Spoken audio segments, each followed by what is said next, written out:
क्या? ये कैसी बातें कर रही है यार नेहा? यार फिर से एक बार चेक करना। यार पूजा, मुझे तो तेरा नाम इस लिस्ट में दिख ही नहीं रहा है। एक मिनट, मिल गया। मैं तेरा नाम बीच में देख रही थी, पर तेरा नाम तो सबसे ऊपर है। तूने तो टॉप किया है पूजा। सच? यस। नेहा, अब मैं अपने सारे सपने सच कर सकती हूँ। बिल्कुल, तुम्हारे भी सपने सच होंगे और हमारे भी। आज इस शुभ दिन पर हमारे पास भी तुम्हारे लिए बहुत बड़ी खुशखबरी है। आखिरकार तुम्हारे लिए रिश्ता मिल गया है हमें। रिश्ता? हाँ। मैं को समझी नहीं माँ। मैं तुझे समझाती हूँ। मुझे तो लगा था कि तुझ जैसी घोर मांगलिक लड़की के लिए लड़का ही नहीं मिलेगा, लेकिन हमें लड़का मिल गया है तेरी शादी के लिए। शादी? नहीं माँ, मैं अभी शादी नहीं कर सकती। क्या बात कर रही हो बेटा? शादी क्यों नहीं कर सकती? बाबूजी, मुझे अपने जीवन में कुछ करना है। मैं अभी शादी नहीं कर सकती। मुझे अपने पैरों पर खड़े होना है। हाँ, लेकिन ये तो शादी के बाद भी हो सकता है ना। नहीं माँ, शादी के बाद कल किसने देखा है माँ? कल किसी ने नहीं देखा है पूजा, कुछ भी हो सकता है। पूजा बेटा, ये बात किसी से छुपी तो है नहीं कि मुझे पहले से एक हार्ट अटैक आ चुका है। डॉक्टर्स ने भी कहा है कि मैं किसी भी तरह की टेंशन से दूर रहूं, और अगर अचानक मेरा बुलावा आ गया तो तेरी शादी की जिम्मेदारी कौन पूरी करेगा बेटा? बात समझो बेटे। हाँ पूजा, ये जिम्मेदारी हम दोनों को निभा लेने दे। इतने बड़े घर का रिश्ता आया है, प्लीज उसे मत ठुकरा। तुम्हारे आगे हाथ जोड़ती हूँ मैं। नहीं माँ, प्लीज मेरे साथ ऐसा मत करिए।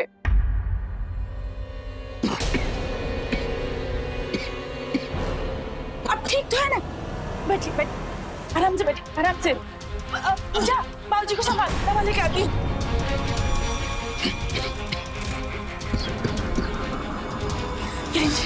दवा लीजिए।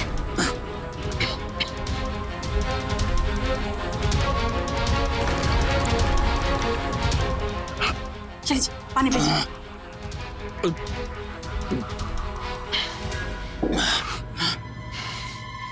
अब ठीक है बाबूजी? बेटा,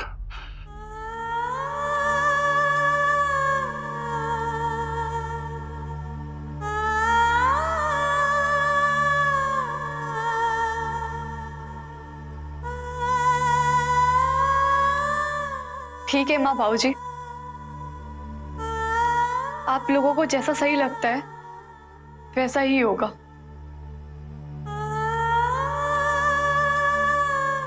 मैं तैयार हूँ शादी के लिए।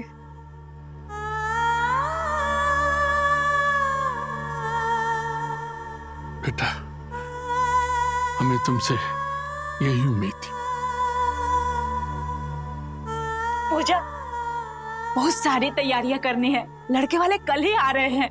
एक जमाने में फतेहपुर के 7 गांव हमारे हुआ करते थे, और अब आपको तो पता ही है कि कैसे आजादी के बाद सरकार ने सब छीन लिया, लेकिन हमारा जलवा अभी तक है। मोहित बेटा, तुम कहां तक पढ़े हो? जी वो, अरे ये तो मनमौजी ठहरा।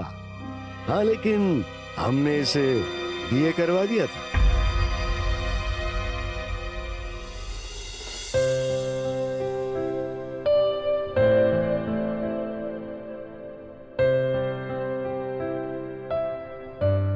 आजा बेटा, बैठ जा। हमारी पूजा इस साल बीएड में टॉप की है। सरकारी नौकरी के कॉल भी आ रहे हैं इसे। जी जी। तो बताइए, आपको हमारा लड़का कैसा लगा? नजर न लगे, हमारी तरफ से तो हाँ है, बस आप आदेश कीजिए। हाँ, और हमें भी आपकी बिटिया बहुत पसंद है। लेकिन एक बात हम आपको अभी बता देना चाहते हैं। बोलिए। हमें शादी में 10 लाख कैश और एक कार चाहिए।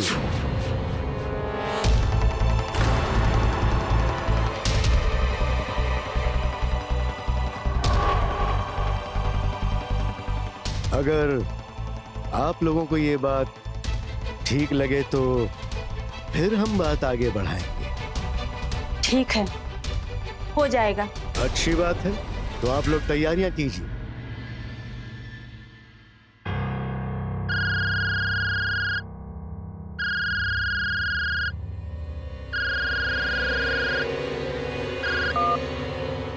हेलो। मेरी बात ध्यान से सुनो। अगर तुम अपनी भलाई चाहती हो तो इस शादी से मना कर दो। आप कौन बोल रही हैं?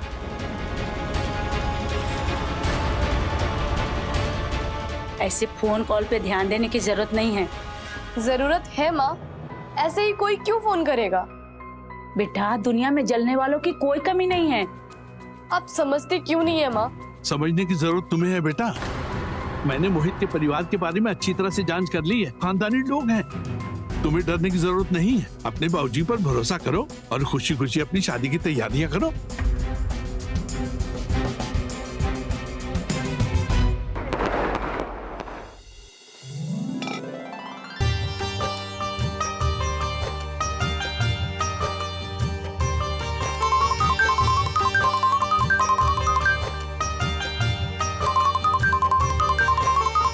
हेलो। अरे यार, तू शादी पे क्यों नहीं आया? हाँ।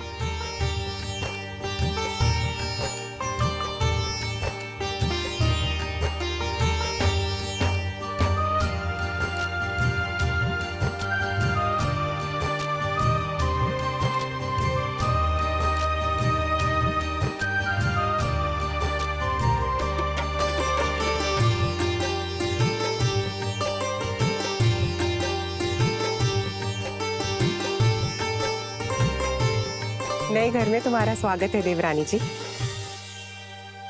कोई रिश्तेदार नहीं दिखाई दे रहे हैं। वो बाबूजी की रिश्तेदारों से बनती नहीं है ना, इसीलिए। कोई नौकरानी भी नहीं दिखाई दे रही है। माँ ने कुछ पैसे दिए थे, कहा था गृह प्रवेश के समय किसी नौकरानी को दे देना। नौकरानी? इस घर के सभी काम मैं ही करती हूँ, तो तुम ये आधे पैसे मुझे दे दो। और अब तो तुम आई गई हो मेरा हाथ बटाने के लिए, तो आधे पैसे तुम रख लो।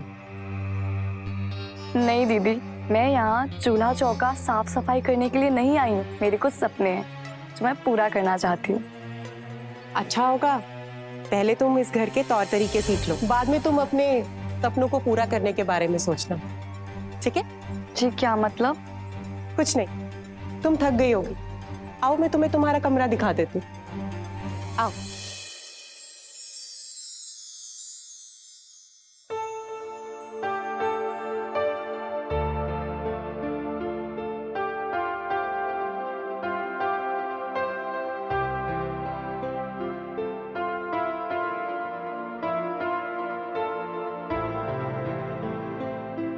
बहू,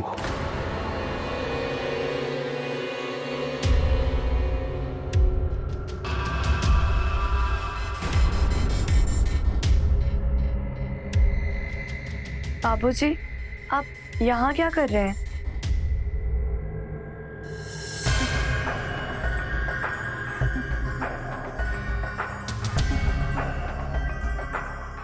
मैं तुमसे कुछ बहुत जरूरी बात करने आया हूँ। जी बताइए।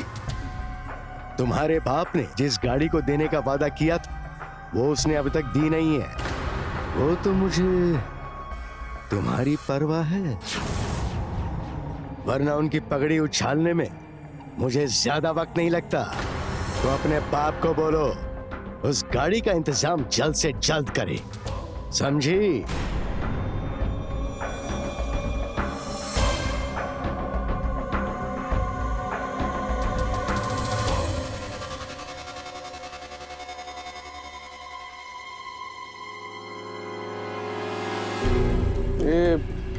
ये बाबूजी भी ना तो तुम्हारा मूड ऑफ कर दिया। नहीं, ऐसी कोई बात नहीं है। ऐसे कैसे कोई बात नहीं? वैसे हमारे पास कुछ है जो आपका मूड ठीक कर देगा।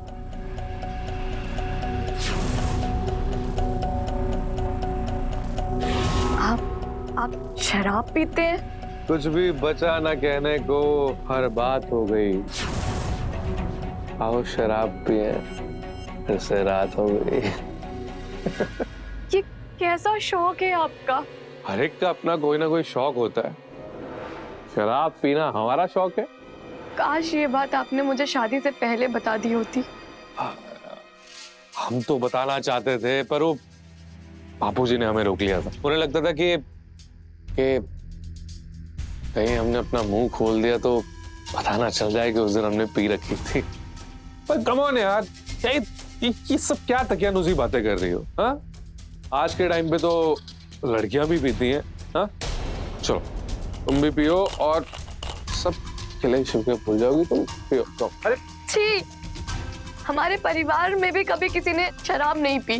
फिर तो निहार ने नहीं पिया तो तुम पियो। अपनी सुहागरात पे पहली बार पीकर तो देखो। हाँ? तो पियो। एक बार। मोहित जी, ये आप क्या कर रहे हैं?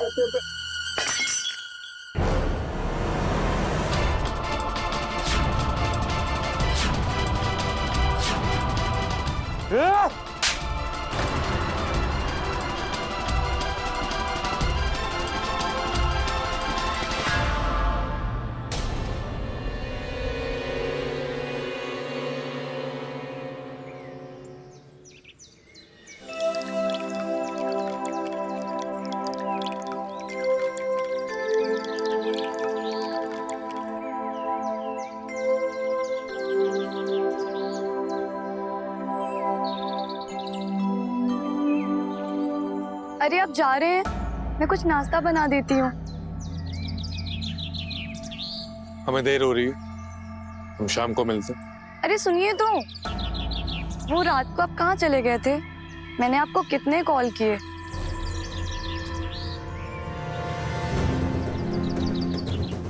एक बात हमारी कान खोलकर सुन लीजिए। हमारे यहाँ पे औरतें अपने पतियों से सवाल नहीं करती, इसलिए आइंदा से हमसे सवाल जवाब करने की भूल भी मत करना।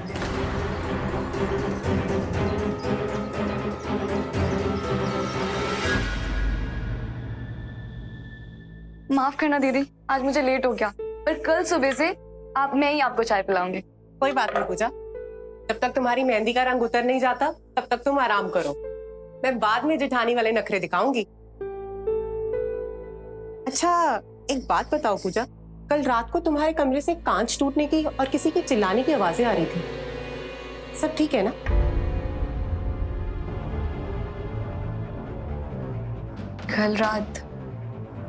कल रात एक बुरे सपने की तरह बीती। फिर वो सारी रात घर नहीं आए। मैंने ना जाने उनको कितने कॉल किए। कल रात को पक्का शब्बो के पास गया होगा। शब्बो यानी शबनम। शबनम? ये कौन है? तुम्हारे गृहस्थ जीवन का तीसरा पहिया, तुम्हारे पति की रखैल।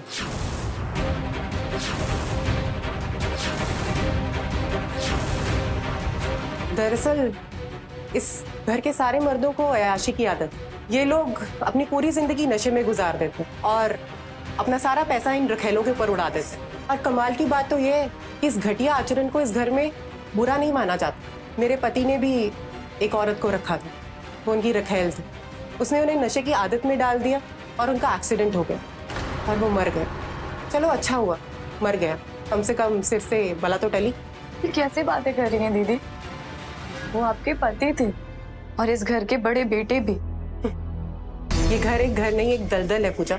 जो इस दलदल में एक बार चला जाता है, उसकी पूरी जिंदगी और उसकी खुशियां इस दलदल में धंस जाती। क्या मतलब? मैंने तुम्हें इस दलदल के बारे में बताने की कोशिश की थी, पर तुमने मेरी बात को अनसुना कर दिया। याद है वो फोन कॉल? अगर तुम अपनी भलाई चाहती हो तो इस शादी से मना कर दो। आप कौन बोल रही हैं? वो मैंने ही किया था। ममता! आई बाबूजी।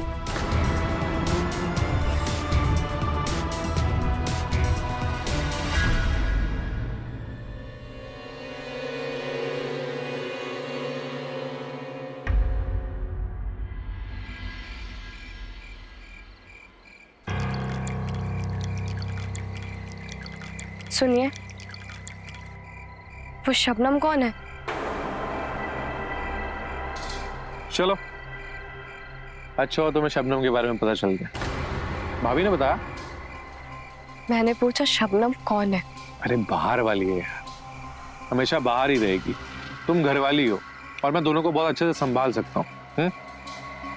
मैंने आपके नाम का सिंदूर लगाया है। मैं आपके सिवा कभी किसी के बारे में नहीं सोच सकती और मैं आपसे भी यही उम्मीद करती हूँ। लेकिन मैं ये उम्मीद पूरी नहीं कर सकता।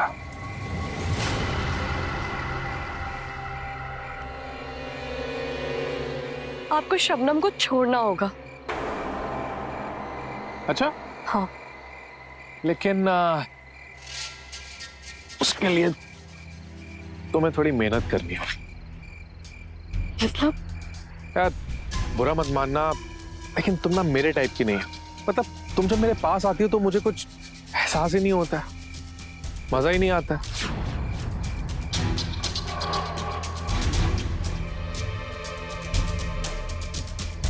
अरे आई एम सॉरी, मेरा मकसद तुम्हारा दिल दुखाना नहीं था।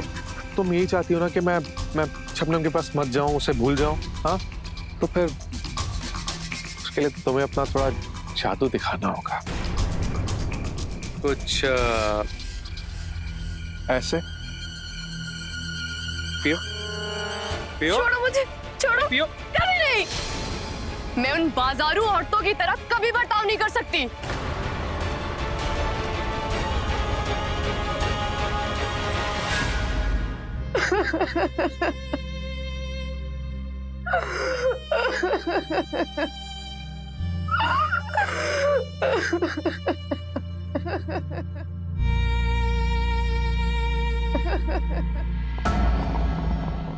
बापू जी, हमें आपसे कुछ जरूरी बात करनी है। बात तो हमें भी तुझसे करनी है। आ बैठ।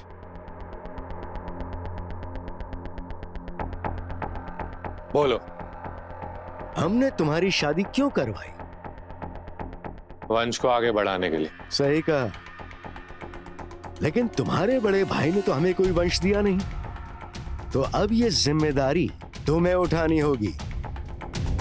तुम हमें वारिस दोगे। देखिए बाबूजी, हमें पछड़ों में नहीं पड़ना। हमारी उम्र अभी बच्चा पैदा करने की नहीं है। हमें यहाँ पे अपनी जिंदगी जीनी है। बाद में देख लेंगे ये सब जिम्मेदारियां। करना तो तुम्हें अभी पड़ेगा। कल किसने देखा? तो आपको इतनी जल्दी है तो आप ही पैदा कर लो ना। ये सब मैं संभाल लूंगा और अब आप मेरी बात ध्यान से सुनो। समझा लो अपनी बड़ी बहू को, वरना हम रिश्तों की मान मर्यादा भूल जाएंगे। बात क्या है? ये ममता हमारे बड़े भैया को तो खा गई है और अब इस घर की उसे शांति देखी नहीं जाती है। वो पूजा को मेरे खिलाफ भड़का रही है। मेरी एक बात गांठ बांध ले। तेरी अभी अभी नई नई शादी हुई है, तो अपनी जोरू को ना इतना उड़ने मत दे। उसे एक बार अच्छी तरह से जता दे कि इस घर में सिर्फ मर्दों की चलती है। और हाँ, जहां तक बात ममता की है तो उसकी अकल में अभी ठिकाने लगाता हूं। ममता! पाऊजी, मैं आपके लिए गर्मा गर्म पकौड़े लाई हूं।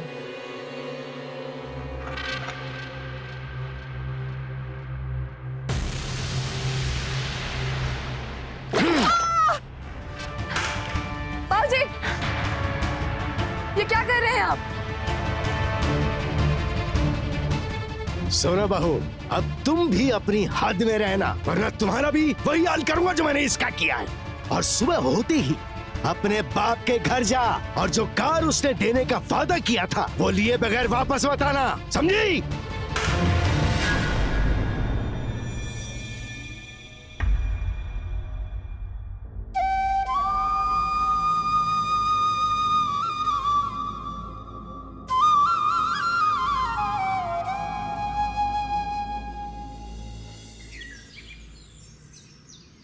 सरोज, अरे सरोज, देखो तुमसे मिलने कौन आया है। पूजा,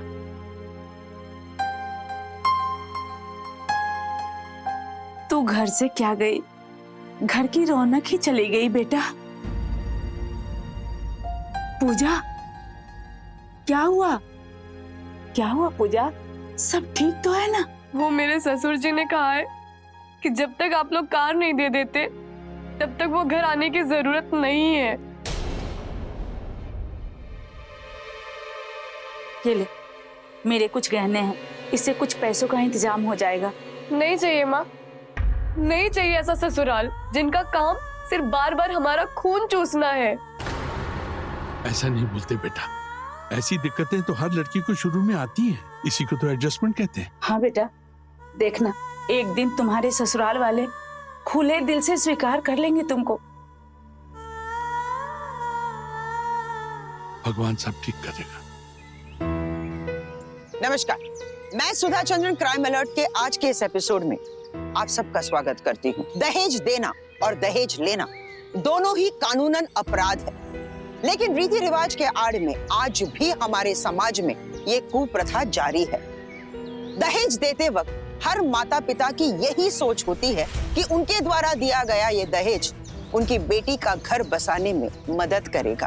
शायद इसी सोच से पूजा के माता पिता ने भी पूजा की शादी के लिए अपनी जिंदगी भर की जमा पूंजी खर्च कर दी थी, लेकिन उन्हें क्या पता था कि जिस रिश्ते को बचाने के लिए उन्होंने अपना सब कुछ गवा दिया था, वो ना सिर्फ उनकी बेटी बल्कि खुद उनके गले का जानलेवा फंदा बनने वाला था।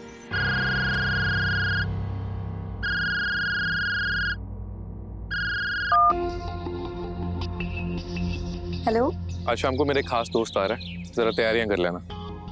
ठीक है। अच्छा सुनो, कल के लिए आई एम सॉरी, लेकिन तुम टेंशन मत लो, मैं आज हम दोनों के बीच के सारे अंतर खत्म कर दूंगा। जी।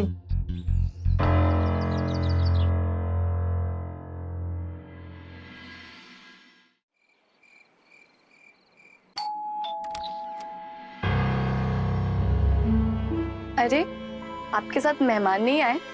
आइए ना।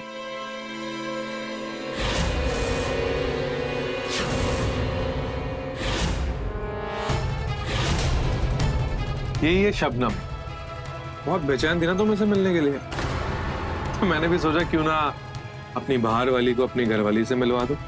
हाँ,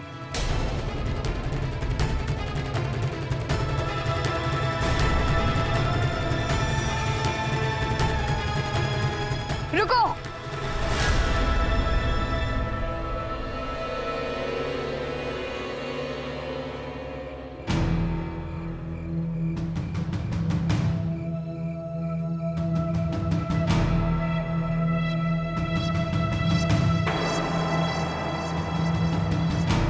एक बाजारू औरत को घर लाते आपको शर्म नहीं आती?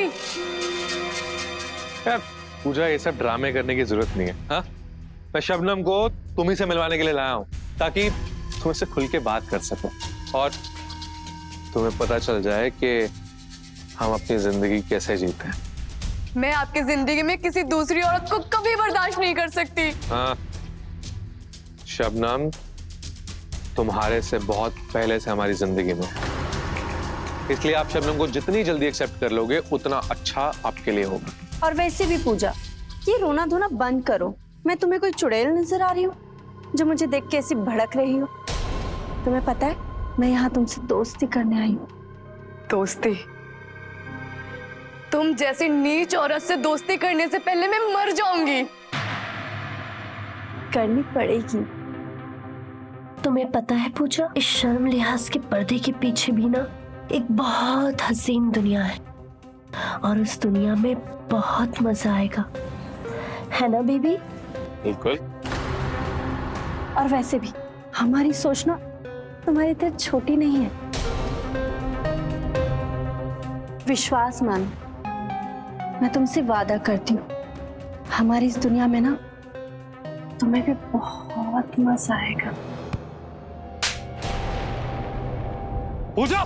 ठहरो मोहित, मैं अपने कर्ज का ना सूद समेत बदला चुका थी।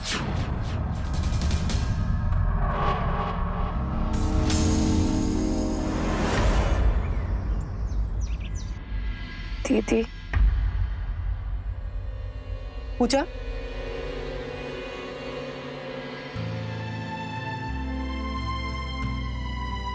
आराम से।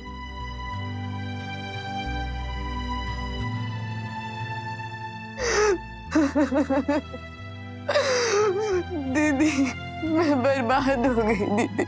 अभी भी कुछ नहीं बिगड़ा है पूजा। ये जानवर तुमसे इस परिवार का वारिस चाहते हैं। आप सही कह रहे हो दीदी, मैं चली जाऊंगी यहाँ से, मैं यहाँ नहीं रहूंगी।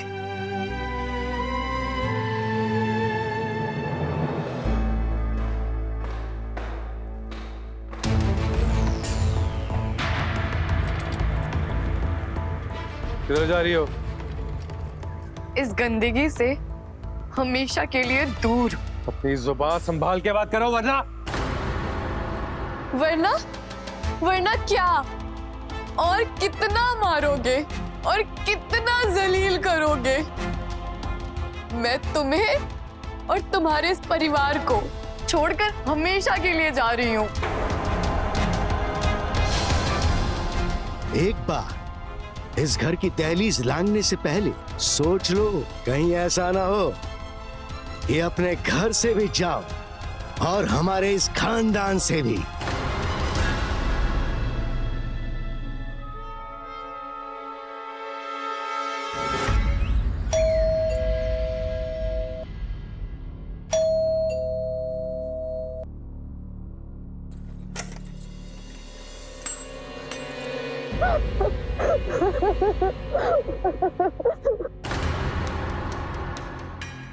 ये सब क्या है पूजा?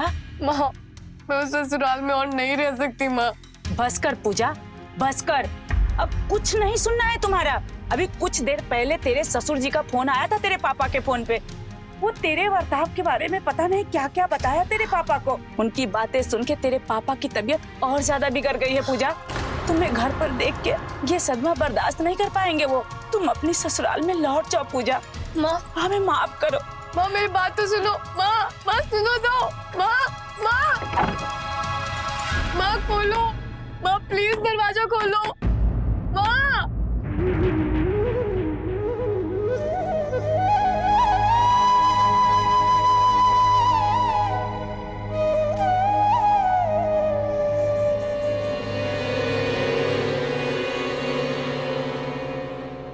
पूजा पूरी तरह से घिर चुकी थी।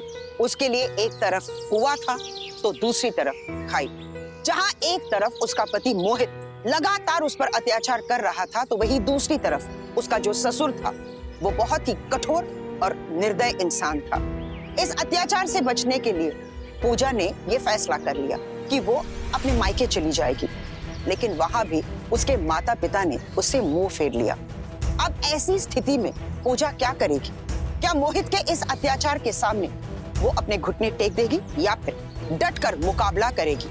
या फिर इस कहानी में कोई दिल दहला देने वाला मोड़ आने वाला था? इस कहानी का अगला अंश आपके होश फाख्ता कर देगा।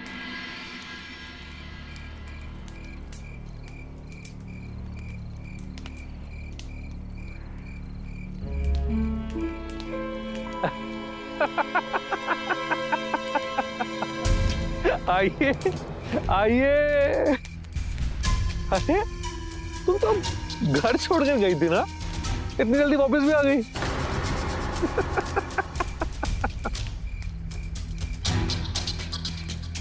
अरे अब इतना दूर क्यों खड़ी हो? जरा पास आ जाओ और इस आग के मजे लो। बहुत खास आ गए, इसकी खुशबू को महसूस करो। खुशबू? क्या मतलब है आपका? मतलब ये वही किताबें हैं जो तुम अपने मायके से लेकर आए थे। मेरी किताबें, मेरी किताबें, मेरी किताबें। आज मैंने सिर्फ तुम्हारे किताबों की नहीं, बल्कि तुम्हारे सभी सपनों की भी लोड़ी चला दी। नहीं, मेरी किताबें, मेरे सपने। Hello Shabnam baby. हेलो जान। आज रात ना मैं तुम्हारे पास आ रहा हूँ। आज की रात मैं सिर्फ तुम्हारे साथ ही रहूंगा। तो आ जाओ मैं। Okay baby.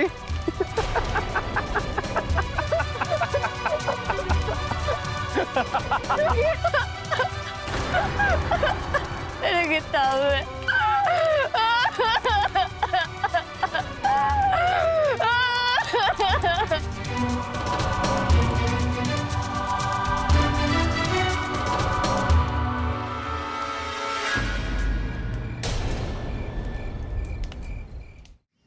ठाकुर साहब, आपकी बहू ने आपके बेटे के खिलाफ कंप्लेंट की है।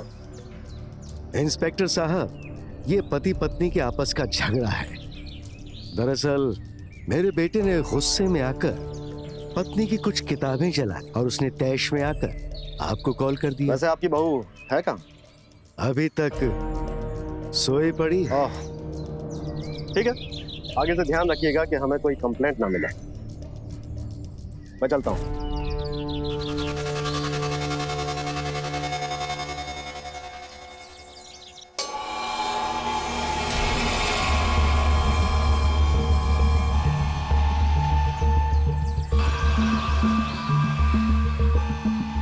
बाबूजी, आप यहाँ क्या कर रहे हैं?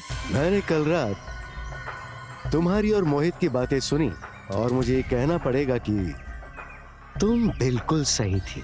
मुझसे तुम्हारा ये दर्द, ये अकेलापन देखा नहीं जाता। बाबूजी, माफ कर दीजिएगा, लेकिन अब मैं मोहित जी के साथ नहीं रह सकती। हमारे खानदान में तलाक नहीं होते हैं बहू, मगर तुम परेशान मत हो, तुम अकेली नहीं हो। मैं हूं ना तुम्हारे साथ। दूर रहिएगा मुझसे। मैं तुम्हें वो सारी खुशियां दे सकता हूँ, यहाँ तक कि इस खानदान का वारिस भी। मार दूंगी मैं।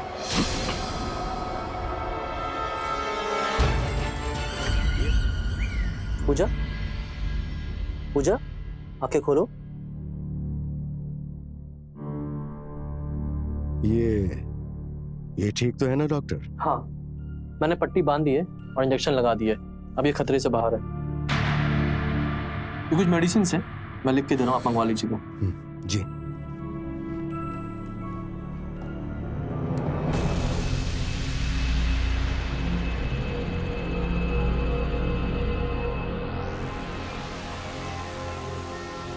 लीजिए। जी। और ध्यान रहे, इस घर की बात बाहर नहीं जानी चाहिए। जी।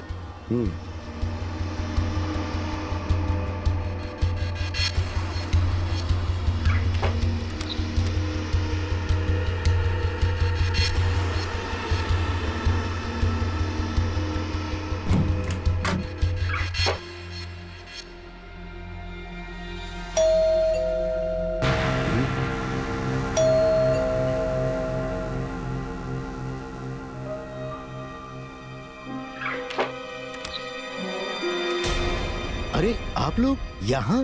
पूजा, पूजा बेटा, कहाँ है पूजा? जा। पूजा कहाँ हो? कहाँ है पूजा? अरे वो तो मंदिर गई है। बस करो सब्जी जी, अरे झूठ बोलते शर्म नहीं आती? हमें मालूम है पूजा ने आत्महत्या करने की कोशिश की है। ये आपको कैसे पता? मैंने बताया है।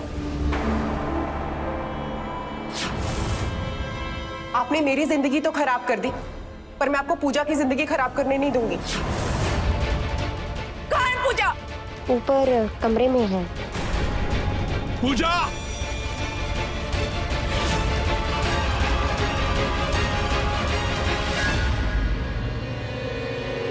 पूजा, मेरे बच्चे, क्या हुआ पूजा? पूजा, मेरी बच्ची। माँ, बाबूजी, बेटा मैं माफ कर दो, हमने तुझ पर अपनी मर्जी थोपी। इस हालत में भेजा था बेटी को, कैसा बना दिया था रिंदा ने।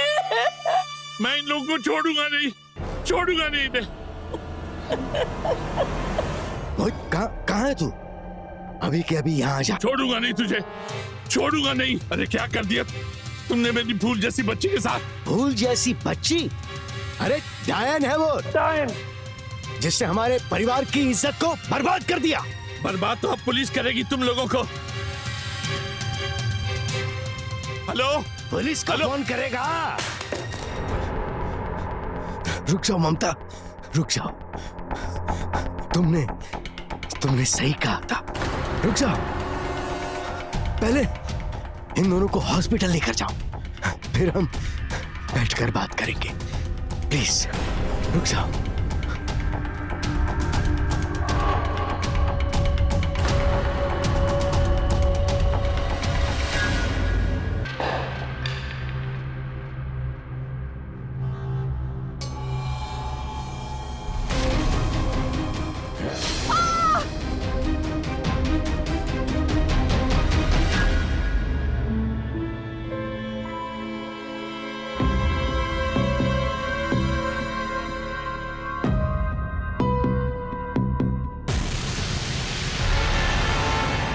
अभी खत्म करता हूं इसका खेल।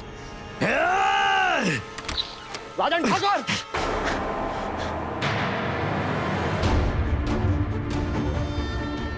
अरे आइए आइए इंस्पेक्टर साहब, ये सब लोग हमें जान से मारने की कोशिश कर रहे थे। अरेस्ट कर लीजिए इन सबको। अरेस्ट किसे करना है और यहाँ क्या चल रहा है हमें सब पता है राजन जी। मतलब पता है?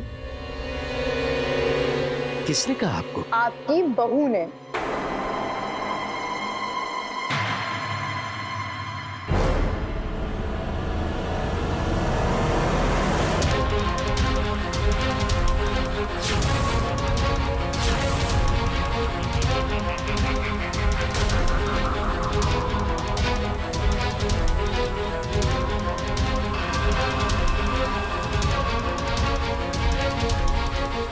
हाँ, मैंने ही फोन करके आप दोनों के बारे में सब कुछ बता दिया।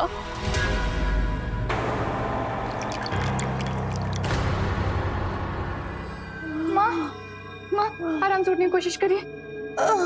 माँ, माँ पानी।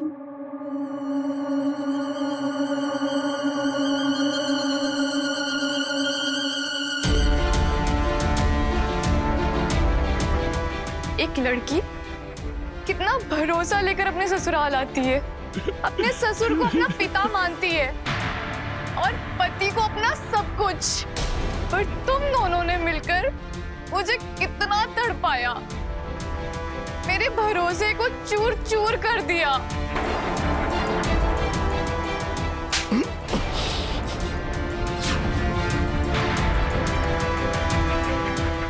तेरी इतनी हिम्मत! राजन ठाकुर चलिए चलिए।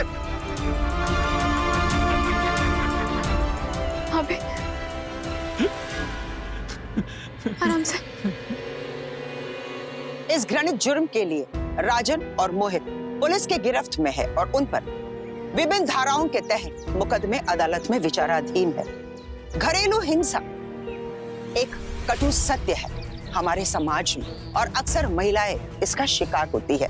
एक स्टडी के मुताबिक हमारे देश में हर 3 में से 1 औरत कभी न कभी घरेलू हिंसा का शिकार हुई है।